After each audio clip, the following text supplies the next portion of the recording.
అవుతున్నాయి? బళ్ళల్లో బడిబాట ఎలా సాగుతుంది? బళ్ళు స్టార్ట్ కాగానే యూనిఫామ్లు, బుక్స్ ఇచ్చి ఈ ప్రభుత్వం మున్ముందుకు సాగుతుంది. విద్యార్థులకు గొప్ప భవిష్యత్తు ఉండేలాగా కాంగ్రెస్ పార్టీ చూసుకుంటుంది. అసలు విద్యా కార్యక్రమాలు ఎలా జరుగుతున్నాయి? మనతో పాటు ఇప్పుడు ఉద్యమకారుడు తెలంగాణలో కాంగ్రెస్ పార్టీ వచ్చిన తర్వాత, ప్రజాప్రభుత్వం వచ్చిన తర్వాత ప్రభుత్వ విద్యను అభివృద్ధి చేయడానికి రాష్ట్ర ముఖ్యమంత్రి గారు సమీక్షలు చేయడం, నిత్యం తెలంగాణలో పేద బిడ్డలు ఎవరైతే చదువుకు నోచుకోలేని పేద బిడ్డలు ఉన్నారో వాళ్ళని తిరిగి పాఠశాలలో పంపించి ఒక ఉన్నత విద్యావంతుల వైపు, ఉన్నత చదువుల వైపు వాళ్ళని మళ్లించేది కాంగ్రెస్ ప్రభుత్వం తీసుకోవడం నిజంగా హర్షణీయం. దాన్ని మేము స్వాగతిస్తూ ఉన్నాం.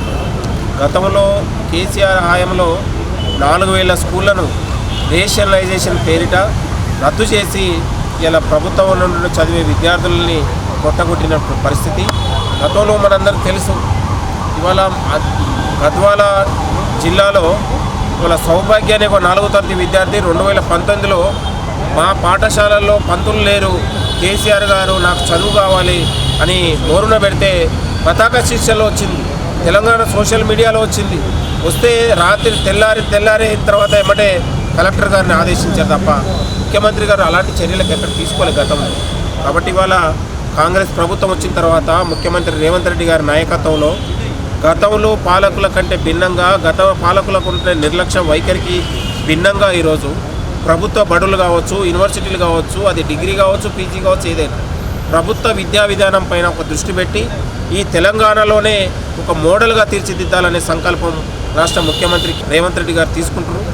గతంలో కేసీఆర్ లాంటి ఒక మూర్ఖుడు 12 యూనివర్సిటీ, ప్రైవేట్ యూనివర్సిటీలను తీసుకొచ్చి తెలంగాణలో ఉన్నటువంటి ప్రభుత్వ యూనివర్సిటీ నిర్లక్ష్యం చేసి, నిర్వీర్యం చేసి మల్లారెడ్డి, రాజేశ్వర రెడ్డికి ఊడిగం చేసాడు తప్ప ఏనాడు కూడా ఒక చారిత్రాత్మకమైన యూనివర్సిటీ ఉస్మానియా కావచ్చు, కాకతీయ కావచ్చు, ఇంకా ఉన్నటువంటి వగైరా జేఎన్టీ లాంటి యూనివర్సిటీలని అభివృద్ధి చేయడంలో గత పాలకులు నిర్లక్ష్యం చేశారు. కాబట్టి ఇవాళ కేరళ కావచ్చు, తమిళనాడు కావచ్చు, లేకపోతే హిమాచల్ ప్రదేశ్ లాంటి రాష్ట్రాలలో ప్రభుత్వ విద్యా విధానం అత్యంత మెరుగ్గా ఉంది.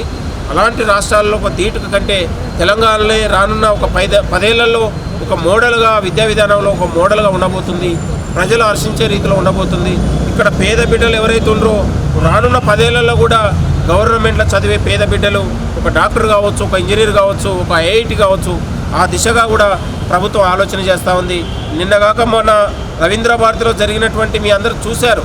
ఇవాళ వందే మాతరం ఫౌండేషన్లో 10th క్లాస్ పిల్లలకు మోడల్లో ఒక 10వ తరగతి 10/10 వచ్చినటువంటి ఒక విద్యార్థి మాట్లాడింది, మాకు కూడా ఒక జేఈ మెయిన్స్ లాంటి లేకపోతే ఐఐటి కోచింగు ఒక మా అన్ని స్కూళ్ళల్లో, అన్ని కళాశాలలో ఉండేటట్లు ఏర్పాటు చేయాలని ముఖ్యమంత్రి కోరితే సానుకూలంగా స్పందించి అధికారులు కూడా దీని మీద ఒక మేధోమథనం జరిగి ఒక సమీక్ష చేసి ఏ బేసిక్గా దాన్ని తీసుకపోతే ఎట్లా ఇంప్లిమెంట్ అయ్యే విధంగా ప్రభుత్వం ఆలోచన చేస్తూ ఉంది. ఇప్పటికే అన్ని యూనివర్సిటీల్లో, అన్ని స్కూళ్ళల్లో, కాలేజీల్లో కూడా ప్రభుత్వ విధానం గత కంటే ఇప్పుడు మనం ఏం చేయాలనే ఆలోచన చేస్తూ ఉంది.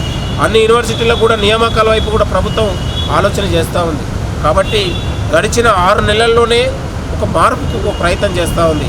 10 ఏళ్ల కాలంలో గత పాలకులు గాడిద పళ్ళుతోవి విద్యా విధాన్ని మొత్తం కూడా గాలికి వదిలేస్తే ఇవాళ ఒక చిత్తశుద్ధితోనే ప్రజలు ఇచ్చినటువంటి ఈ గౌరవాన్ని, ప్రజలు ఇచ్చినటువంటి ఈ తీర్పుని మనం దగ్గర పెట్టుకొని ప్రజలలో మరింత విశ్వాసం కల్పించడానికి, ప్రజలలో మరింత ఒక బంధం ఏర్పరచడానికి ప్రభుత్వ విద్యా విధానం పైన ప్రభుత్వం సంకల్పంతో ఉంది. ప్రైవేటు విద్యకు కూడా ముకుతాడు వేసే విధంగా తెలంగాణలో ప్రభుత్వ బడులు కూడా ఒక నారాయణ, చైతన్యకు ధీటుగా కూడా ముందు భవిష్యత్తులో ముందుకెళ్తుందని కూడా మేము కోరుతున్నాం.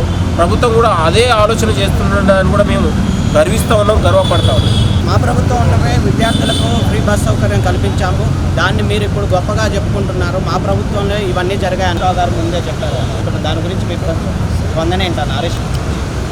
గత ప్రభుత్వంలో బడి ఉంటే పంతులు లేడు, పంతులు ఉంటే బడి లేదు, యూనిఫామ్ ఉంటే బుక్స్ ఉండవు, బుక్స్ ఉంటే గతంలో మనం చూసినాము. చిన్నప్పుడు ఒక పాట ఉంటే పంతులు ఉంటే ఏమంటారు, బడి ఉండదు, బడి ఉంటే పంతులు ఉండరు అనే చిన్నగా ఉన్నప్పుడు ఒక పాట ఉండేది. ఆ చందనంగా వ్యవహరించింది. గత పాలకుల్లో విష జ్వరాలతోనే, దుప్పట్లు లేక విద్యార్థులు చలి జ్వరాలతో చనిపోయారు.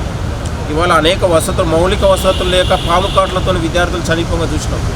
లేదా పాఠశాలల్లోనే అక్కడ ఉన్నటువంటి ఎవరైతే స్టాఫ్ ఉన్నారో ఆ స్టాఫ్ ఉన్నటువంటి పిల్లలు లేకపోతే భర్తను పిల్లల మీద అగత్యాలు చేసి పత్రికలలో చూసినాం.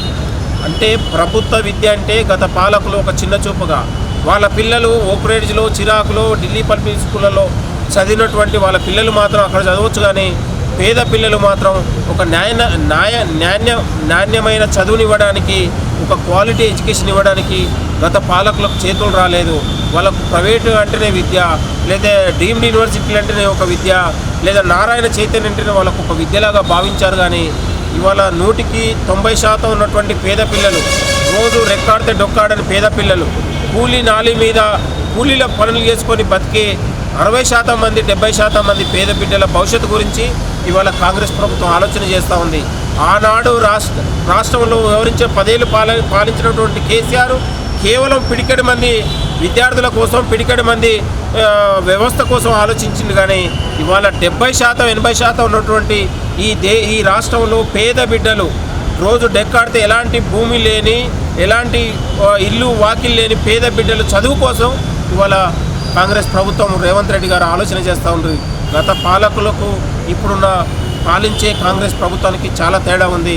ఇది పేదల నుంచి వచ్చింది. పేదల బతుకులు మార్చడానికి కాంగ్రెస్ ప్రభుత్వం గతంలో మనందరం చూసినాం. ఇలా నారాయణ చైతన్య యూనివర్సిటీలలో అనేక లోపాలు ఉన్నా కూడా గత పాలకులు పట్టించుకోలేదు. ఇవాళ సమీక్ష జరుగుతుంది. ప్రైవేటు విద్యకు కూడా ముకుతాడు వేసి ప్రభుత్వ విద్య వైపు ఇవాళ తల్లిదండ్రులు విద్యార్థుల్ని ఆలోచింపజేయడానికి, చైతన్యం చేయడానికి ప్రభుత్వం ఆలోచన చేస్తాం. రీసెంట్గా ఈ వారం రోజుల్లో డ్రగ్స్ తీసుకొని, మద్యపానం తీసుకొని హైదరాబాద్లో 6 హత్యలు జరిగినాయి. మరియు ఒక చిన్న పేద బాలికపై అత్యాచారం జరిగింది. దాని గురించి మీ స్పందన, ప్రభుత్వం ఎలా చర్యలు తీసుకుంటుందన్నది ఈ విషయాల మీద? ప్రభుత్వం మీ అందరికీ తెలుసు, ప్రమాణ స్వీకారం రోజునే ఈ రాష్ట్రంలో, ఈ హైదరాబాదులో ఎక్కడ కూడా డ్రగ్స్ అయినా, కొకైన్ అయినా, ఎలాంటి గంజాయి అయినా మొత్తం కూడా దాన్ని నిషేధించినటువంటి పరిస్థితి మీ అందరికీ తెలుసు. ఇవాళ పోలీసులకు కూడా గతంలో ఫ్రెండ్లీ పోలీస్తోని గత పాలకులు మొత్తం కూడా పోలీసు వ్యవస్థను నిర్వీర్యం చేశారు. ఇవాళ పోలీసులకు ఒక ఫ్రీ హ్యాండ్ ఇచ్చి ఎక్కడ కూడా చట్ట వ్యతిరేక పనులు చేస్తే ఎవరిని కూడా సహించేది లేదు. ఎంతటి వారైనా తీసుకెళ్ళి జైల్లో పెట్టాలి, అరెస్టు చేయాలి, కేసులు నమోదు చేయాలని రాష్ట్ర ముఖ్యమంత్రి గారు ఆదేశించారు. కాబట్టి ఎక్కడ కూడా తెలంగాణలో లా అండ్ ఆర్డర్ అనేది అదుపులో ఉంది. ఇక్కడ పేదవాడికైనా ధనికుడైనా ఎవరికైనా చట్టం తన పని తాను చేసుకుంటూ పోతుంది. ఎవడైనా తప్పు చేసినా, అది ఎంత పెద్దవాడైనా కూడా అరెస్టు కావాల్సిందే, జైలుకి వెళ్ళాలనేది ఈ ప్రభుత్వం ఆలోచన. ఇలాంటి నిన్న జరిగినటువంటి చిన్నారి అమ్మాయికి కుటుంబానికి ప్రభుత్వం అండగా ఉంటుంది. ఎవడైతే పాల్పడ్డాడో ఆ దురాగతానికి పాల్పడిన వాడిని ఫాస్ట్ ట్రాక్ కోర్టు ద్వారా తక్షణం అరెస్ట్ చేసే విధంగా ప్రభుత్వం ఆలోచన చేస్తూ ఉంది. నిన్న చనిపోయినటువంటి యువ రైతు ఉన్నటువంటి సంజీవ్ ఎవరైతే ఉన్నారో ఆ భూ తగాదాలతోనే వాళ్ళు చనిపోయారు. అక్కడ నిర్లక్ష్యం వహించినటువంటి ఎస్ఐని, సిఐ పైన చర్యలు తీసుకొని ఎస్పీ గారు ఇమీడియట్లీ ఆదేశించి ఎవరైతే హత్యకు పాల్పడ్డారో 7 పైన కూడా తక్షణం అరెస్టు చేసి ఫాస్ట్ ట్రాక్ ద్వారా వాళ్ళను కూడా శిక్ష పడేటట్టు ప్రభుత్వం చర్య తీసుకుంటుంది. ఈ తెలంగాణలో కాంగ్రెస్ ప్రభుత్వంలో పేదవాడైనా, ధనికుడైనా, ఇంకోడైనా తారతమ్యాలు లేకుండా చట్టం, న్యాయం అందరికీ వర్తించేలా ఈ ప్రభుత్వం చర్యలు తీసుకుంటూ ఉంది. కాబట్టి ఎక్కడ కూడా ఏ పేదవాళ్ళు కావచ్చు, సామాన్యులు కావచ్చు, ధనికులని తేడా లేదు. తప్పు చేసిన వాడు ఎవరికైనా శిక్ష పడాల్సిందే అనేది, తప్పు చేసిన వాడు ఎవరికైనా వాడికి అరెస్టు కావాల్సిందే, అన్యాయానికి గురైన వాడికి న్యాయం జరగాలనేది కాంగ్రెస్ ప్రభుత్వం ఆలోచన. గత తమిళనాడు ప్రభుత్వం ప్రతిపక్ష పార్టీ నేతల ఫోటోలనే ఉంచింది పుస్తకాలలో. ఎందుకో డబ్బులు వేస్ట్ చేయడం, డబ్బులు వృధా చేయడం, జనాల డబ్బులు కదా ఇవన్నీ, వాటితోనే సర్దిపుచ్చుకున్నాం, ఏమవుతుంది, మనకి ఏం నష్టం జరగదు కదా ప్రభుత్వానికి అని అనుకున్నారు. ఇప్పుడు మీరు ఎందుకు మారుస్తున్నారు కేసీఆర్ గారి ఫోటోలు అవన్నీ పుస్తకాలపై? పిల్లలకు నాలెడ్జ్ అవసరం. పిల్లలు రోజు నిత్యం రాష్ట్ర ముఖ్యమంత్రి, ప్రధానమంత్రి రోజు మనం పాఠశాలల్లో చదివే పిల్లలకే వాస్తవాలు చెప్పాలి. అవాస్తవాలు ఉంటే తప్పు కదా అనేది. కాబట్టి కొంతమంది అధికారుల తప్పిదాలతోనే ఆ యొక్క పుస్తకాల ప్రింటింగ్లో తప్పిదాలు జరిగినాయి. ఇంకొకసారి అలాంటి తప్పిదాలు జరగకుండా ప్రభుత్వం చర్యలు తీసుకుంటుంది, అధికారులు చర్యలు తీసుకుంటూ ఎవరైతే ఆ తప్పిదాలకు పాల్పడరో వాళ్ళకు కూడా ఖచ్చితంగా బదిలీ వేటు వేసింది ప్రభుత్వం. కాబట్టి ఇవాళ తరగతి గదులనే ప్రపంచం ఉందని చెప్పినటువంటి మేధావులు ఉన్నారు.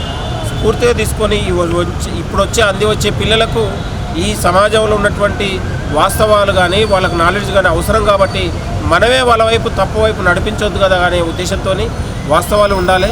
కాబట్టి ఏదైతే అధికారులు తప్పిదాలు చేశారో దాన్ని కవర్ చేయించి దాన్ని పూర్తిగా ఇచ్చేసి మళ్ళీ వచ్చే తరానికి కూడా వాళ్ళకు ఒక పూర్తి ఉన్నటువంటి ఎక్కడ తప్పిదాలు లేని బుక్స్ను కూడా ఇవ్వడం జరుగుతుంది. ఇది పెద్ద భూతత్వంలో పెట్టాల్సిన అవసరం లేదు. కొంతమంది అధికారులు నిర్లక్ష్యంగా వ్యవహరిస్తూ ఉన్నారు. కేసీఆర్ లాంటి అంటగాగి ఇంకా కొంతమంది అధికారులు తీరు కూడా మారలేదు. వాళ్ళ తీరు కూడా మార్చుకోవాలని కూడా కోరుతున్నాను.